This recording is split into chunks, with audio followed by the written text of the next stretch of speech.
तो जिना के वारदात होते हैं। क्या पर्दे में रहकर, बुर्के में रहकर, हिजाब में रहकर हमारी समाज की बेटियों ने क्या तरक्की नहीं की है? उठाओ, कर्नाटका की रिपोर्ट है कि मैट इंटर के अंदर सबसे ज्यादा बड़ा अगर टॉपर कोई लड़की रही है तो वो बुर्का पहनकर उस लड़की ने उर्दू मीडियम के अंदर जब एग्जाम दिया तो कर्नाटका पूरे सूबे के अंदर अगर कोई टॉपर है तो वो बुर्का पहनकर, वो समाज की बेटी जो तालिबा हैं जिन्होंने कभी भी अपने चेहरे से, अपने चेहरे को खोलकर गैर महरम के सामने में नहीं पहुंचे, वो समाज की बेटी। और कभी भी कोई भी इंसान कुरान और हदीस को अगर मानता हो, उस पर अमल करेगा, वो कभी भी कहीं पर भी नाकाम नहीं हो सकता है।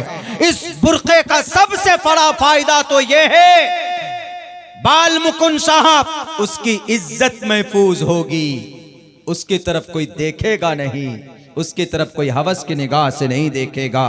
तो जिना के वारदात होते हैं। क्या पर्दे में रहकर, बुर्के में रहकर, हिजाब में रहकर हमारी समाज की बेटियों ने क्या तरक्की नहीं की है? उठाओ, कर्नाटका की रिपोर्ट है कि मैट इंटर के अंदर सबसे ज्यादा बड़ा अगर टॉपर कोई लड़की रही है तो वो बुर्का पहनकर उस लड़की ने उर्दू मीडियम के अंदर जब एग्जाम दिया तो कर्नाटका पूरे सूबे के अंदर अगर कोई टॉपर है तो वो बुर्का पहनकर, वो समाज की बेटी जो तालिबा हैं जिन्होंने कभी भी अपने चेहरे से, अपने चेहरे को खोलकर गैर महरम के सामने में नहीं पहुंचे, वो समाज की बेटी। और कभी भी कोई भी इंसान कुरान और हदीस को अगर मानता हो, उस पर अमल करेगा, वो कभी भी कहीं पर भी नाकाम नहीं हो सकता है। इस बुर्के का सबसे बड़ा फायदा तो यह है, बाल मुकुंद साहब, उसकी इज्जत महफूज होगी, उसकी तरफ कोई देखेगा नहीं, उसकी तरफ कोई हवस की निगाह से नहीं देखेगा। वाह वाह वाह, बहुत अच्छा है। मैं तो चाह रहा था कहीं से कुछ अल्टीमेटम आए, लेकिन ये तो बड़ा खतरनाक ऐलान करने के लिए बोल रहे हैं भाई। तो खैर, तो मुसलमानों, बस एक पैगाम देना बहुत इंपॉर्टेंट समझता हूं आजकल के जलसों में। वो ये है कि मुसलमान चूंकि अपनी शरीयत से दूर हो चुका है। मैंने कल भी एक जलसे में कही थी, आज भी कहता हूँ कि अल्लाह सिर्फ ईमान पर मदद नहीं नाजिल फरमाता है कि मैं मोमिन हूँ, बस अल्लाह को एक मानता हूँ, कुरान पर अमल करते, कुरान पर ईमान है, नबी को आखिरी, मोहम्मद रसूलुल्लाह को आखिरी नबी मानता हूँ, हदीस पर ईमान। ईमान रखने से काम नहीं चलेगा। ईमान के साथ साथ अल्लाह की मदद का जो वादा है ना, पता है किस पे? आमाल सालिहा पर है, नेक अमल पर है। और आमाल सालिहा क्या है? रोजा है, ज़कात, हज है, से बचना है, सूद से बचना है, शराब नहीं पीना है, कुरान की तिलावत करना है। जहां पर गाना उछल उछल कर सुनते हैं तो वहीं पर कुरान की तिलावत सुनिए आप गाने के बजाय। मैं अपनी गाड़ी में अगर 800-900 किलो 9 घंटे 10 घंटे की सफर करूंगा, मेरी गाड़ी, मेरी अभी तक जितनी भी गाड़ी पे मैं अपनी गाड़ी पे बैठा हूं, मेरे ख्याल से 5 मिनट तक का म्यूजिक मेरी गाड़ी में नहीं चला। मैं चलूंगा यहीं से, न्यूज लगा दूंगा, ज्यादा ज्यादा वो सुनूंगा, या किसी की हिस्ट्री के ऊपर कुछ लगा दूंगा, वो सुनूंगा, कुरान की तफसीर लगा दूंगा, वो सुनूंगा। ज्यादा पसंद करता हूं न्यूज सफर में, क्योंकि उसके अंदर में कुछ मसाला वसाला होता है, वो भी न्यूज इन बेजमीर मीडिया वालों।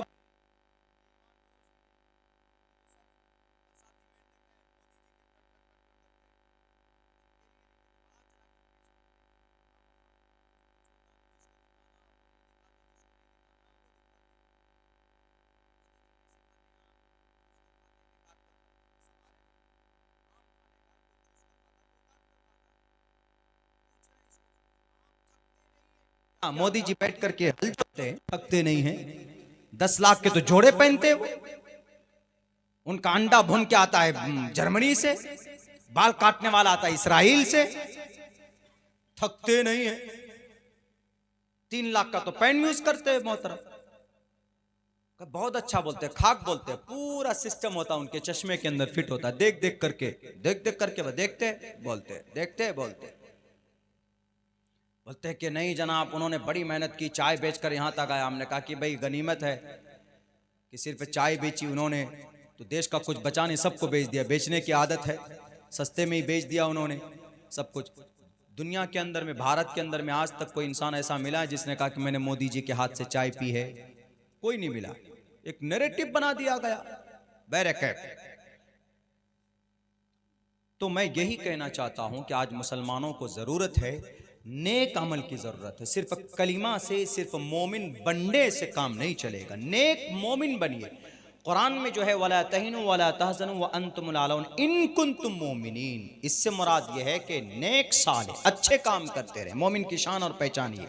मेरे भाइयों, मैं तो चाह रहा था कि भाई कोई इशारा है ताकि मैं अपनी बात जल्दी ख़त्म करूं। इसमें बात कही गई चंदे की, तो चंदा, अच्छा इसमें भी एक बात मैं बताऊं, जलसा करते हैं, इसमें मुकर्रर आते हैं, चंदा करते हैं, या गांव समाज में गाड़ियां जाती है, मदरसे के ताल्लुक से चंदा होता है, असातिज़ा जाते हैं जो पढ़ाते हैं वो चंदा करते हैं। ये चंदा करना ही जो तरीक़ा है ये यकीनन ज़िल्लत है कौम के लिए, चंदा करना। अरे इनमें चंदे की आवाज़ लगाने की ज़रूरत ही नहीं पड़नी चाहिए। एक मदरसा है आपके गांव में, आपके समाज में, एक इमाम साहब, एक मस्जिद है, गांव के अंदर कितने घर है? जो इतने घर हैं, सबके ऊपर बाज़ाब्ता एक फिट होना चाहिए कि भाई अगर 500 घर है तो हर घर से महीने में 200 रुपए निकालो, बैतुल माल में जमा होगा। कहां होगा? पूरे गांव का एक मुखिया होगा। मुखिया का मतलब एक ऑर्गेनाइजेशन बनाइए, वहां पर पैसा जमा होगा हर महीने में। इन पैसों का क्या होगा? मदरसे में जो बच्चे पढ़ते हैं उनके असातिज़ा को दी जाएगी तनख्वाह, मदरसे की बिल्डिंग बनेगी, मस्जिद में इमाम है उस मस्जिद के इमाम की तनख्वाह होगी। ऐसा होना चाहिए कि नहीं? लेकिन अब क्या बना दिया है, ऐसा लग रहा है कि जैसे मदारिस मदरसे वालों की ज़रूरत है कि नहीं भी मदरसा चलाएंगे, हमारी ज़रूरत है। ये मदरसा चलाना उलमा की ज़रूरत नहीं है, मदरसा हर एक मुसलमान की ज़रूरत है, मकतब हर एक मुसलमान की ज़रूरत है, मस्जिद हर एक मुसलमान की ज़रूरत है। अगर आप खुद से, आपको जब तक मोहब्बत नहीं होगी मदरसों से, मस्जिद से, मकतब से, तो ये बुलडोजर चलना बंद नहीं होगा। स्पेन के अंदर 786 में अब्दुर्रहमान अव्वल की बनाई हुई 1400 खंबे वाली कुर्तबा की जामे मस्जिद आज चर्च और कलीसा में बदल दिया गया। मस्जिद अक्सा जिसके इर्द गिर्द अल्लाह ने बरकत रखी है, हम आलमी सतह के मुसलमानों की बेहिसी की वजह से, मोहब्बत न होने की वजह से 1967 से यहूदियों के कब्जे में बाबरी मस्जिद वीरान हो गई थी। न नमाज न अजान, अल्लाह ने जालिमों को मुसल्लत किया, शहीद कर दी गई। अगर मुसलमानों याद रखिए, ये मत सोचिए कि हम सीमांचल में हैं। जब गोलियां चलती है, जब बातिल ताकतों की तलवार चलती है, तो फिर सिर्फ टोपी और दाढ़ी वाला कटता है, आलिम नहीं, एक एक मोमिन को काटा जाता है। इसीलिए मदरसा चलाना है तो ये चंदे का निजाम बंद कीजिए, खुद से जाकर पैसा दीजिए। हर गांव का एक एक बंदा 500 रुपए किलो का, 200 रुपए किलो में योगी जी की अम्मा को काट कर खा सकता है, गाय माता के मांस को खा सकता है, 300 रुपए के किलो में मछली खा सकता है, और जनाब हर महीने के अंदर कम से कम 2000 रुपए की मांस मछली कौन नहीं खाता? मुझे जरा बताइए। तो अगर 100 रुपए मस्जिद या मदरसे के नाम पर वो हर महीने में जाकर मोहतमिम साहब को, नाजिम साहब को दे देंगे, तो क्या घर के अंदर तरक्की होगी कि नहीं होगी? होगी। लेकिन नहीं, क्या समझते हैं, मदरसा तो मौलाना की जिम्मेदारी है, वही चलाएंगे, इनका एहसान है। ये अगर आपके पास रसीद लेकर जाते हैं तो तौहीन है इनकी, उलमा की। लेकिन फिर भी बेचारे अपने आप को मदरसा चलाने के लिए, कुरान के पैगाम को आम करने के लिए आपके पास जाते हैं और आपसे भीख मांगते हैं, तब जाकर मदरसा चलता है। अगर ये मदरसा नहीं रहे ना तो मेरे भाइयों मुर्तद कौम मुर्तद हो जाएगी, बच्चे हमारे गुमराह हो जाएंगे। क्यों? मदरसों से दीन जिंदा है ना। मदरसा है तो उलमा है, उलमा है तो कुरान का सही पैगाम आपके बीच जाएगा। और जब मदरसा नहीं रहेगा उलमा कहां से आएंगे? जब उलमा नहीं आएंगे तो फिर वो कोई जैसे गाय को माता मानता है, वही जो प्राण प्रतिष्ठा करता है, यानी उल्टा। प्राण प्रतिष्ठा का मतलब जानते हैं? प्राण प्रतिष्ठा का मतलब किसी ईश्वर की मूर्ति में जान डालना, यानी किसी खुदा की मूर्ति में। समझाने के लिए खुदा बोल रहा हूं, खुदा की मूर्ति नहीं होती, बस इतना समझ लीजिए। किसी परमात्मा, परमात्मा कौन हुआ? खुदा हुआ। किसी खुदा की मूर्ति में जान डालना कौन? किसी इंसान के जरिए से। ये तो उल्टा मामला हो गया। फिर वो खुदा कैसा भाई जो इंसान जिंदा कर रहा है उसको? खुदा तो वो होता जो इंसान को जान डालता है ना। लेकिन यहां उल्टा हो गया। श्री रामचंद्र जी की मूर्ति में किसने जान डाली? मोदी जी ने। और फिर श्री रामचंद्र जी खुदा कहां से रहे? कैसे खुदा है कि मोदी जी जिंदा कर रहे हैं उसको? प्राण प्रतिष्ठा का मतलब रूह डालना मूर्ति में। तो फिर ऐसे अकायद आ जाएंगे हमारे बीच में भी, आ रहे हैं ना। मुसलमानों में भी बहुत सारे ऐसे मकतबे फिक्र तैयार हो गए कि जिनके अकीदे के अंदर में खुराफात है। अगर मदारिस मकातिब नहीं रहे तो ये सब खुराफात चलता रहेगा। और आने वाली नस्ल, यकीन नहीं होता है, आप अपने गांव के अंदर मदरसा है बंद कर दीजिए, ज्यादा नहीं सिर्फ 15 साल के लिए बंद कर दीजिए। आपका जो बच्चा होगा ना, वो उस बच्चे को ये भी मालूम नहीं होगा कि अल्लाह तबारक व ताला की तारीफ कुरान में कहां पर है, यानी कुल हुवल्लाह भी बच्चे को याद नहीं होगा। 2 खुदा, 3 खुदा, 4 खुदा, 5 खुदाओं को मानने वाले बच्चे होंगे। फिर ऐसी ही तो हिंदू कौम गुमराह हुई है ना। हजरत नूह अलैहिस्सलाम की कौम है ये योगी जी, ये मोदी जी, ये अमित शाह वगैरह, ये भटकी भी सनातन धर्मी जितने भी, हजरत नूह की भटकी भी कौम। उनको बताने वाला कोई मिला नहीं, उनके शास्त्र को कोई पढ़कर समझाने वाला हुआ नहीं, तो बस 33 करोड़ खुदा आ गए उनके बीच में। आपके बीच में अगर एक अल्लाह की वहदानियत को बाकी रखना है, कुरान के पैगाम को जिंदा रखना है, तो मदरसा जरूरी है।